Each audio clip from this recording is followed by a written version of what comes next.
Picture this, it's 624 AD. A tiny group of 313 fighters, outnumbered 3-1, faces a massive army of 1,000 in the middle of a scorching desert. They've got almost no weapons, barely any horses, and the odds are stacked against them, yet somehow they win. How? Was it brilliant strategy or a miracle from above? Welcome to Theology Unveiled, where we dig into the stories that shaped history and faith. Today we're unpacking the Battle of Badr, one of the most epic underdog victories ever. Let's dive in. So, what's the setup? It's early Islamic history, just 2 years after Prophet Muhammad and his followers left Mecca for Medina. The Quraysh, a powerful tribe from Mecca, weren't happy. They wanted to crush this new movement.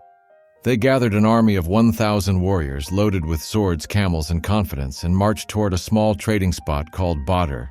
On the other side, just 313 Muslims, a mix of young and old, with only 70 camels and 2 horses to share. They weren't exactly an elite squad, but here's where it gets interesting. The Muslims, led by the Prophet, didn't just stumble into this fight. They'd heard the Quraysh were coming with a caravan, a juicy target worth a fortune. The plan? Intercept it. But the Quraysh got wind of this and sent their army instead. Now strategy kicks in. The Muslims reached Badr first and took control of the water wells, a genius move in a desert. They camped smart, forcing the Quraysh to fight on uneven ground. The Prophet rallied his crew, keeping their spirits high despite the odds. It's like a classic underdog story. Think David versus Goliath, but with sand and swords. By the end of the day, the Muslims won, and the Quraysh limped back to Mecca, stunned. Historically, this was a game changer. It put Islam on the map as a force to reckon with, but wait, there's more to this story.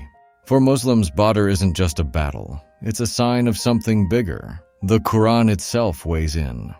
In Surah Al-Anfal, verse 17, it says, "You did not kill them, but it was God who killed them. And you didn't throw when you threw, but it was God who threw." What's that mean? It's saying the victory wasn't just human effort, it was divine. There are stories too passed down through Islamic tradition. They say angels, led by Gabriel, joined the fight. Picture this, the Muslims are swinging swords and suddenly, the enemy starts dropping faster than they should. Some fighters even reported seeing mysterious figures in white. Plus, the night before, a light rain fell, unusual for the desert, softening the ground for the Muslims but bogging down the Quraysh. For believers, this is proof of faith in action. They were outnumbered, outgunned, but they trusted in God and won. It's less about the swords and more about the spirit. Badr became a symbol.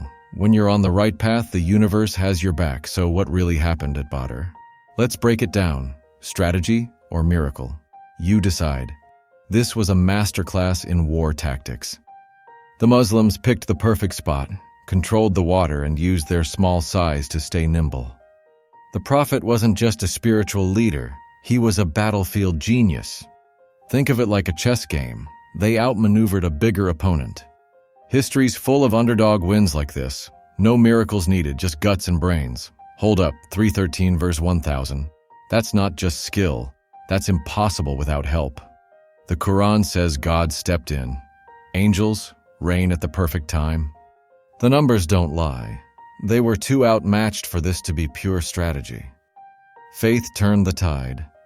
Here's a fun twist. Even the Quraysh survivors said they felt something weird and like they were fighting more than just men. So was it human grit or a higher power? Maybe it's both. What do you think? We're throwing it to you. Hit the comments with your take.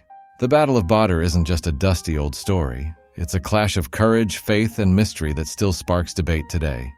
Was it a brilliant plan or a divine push?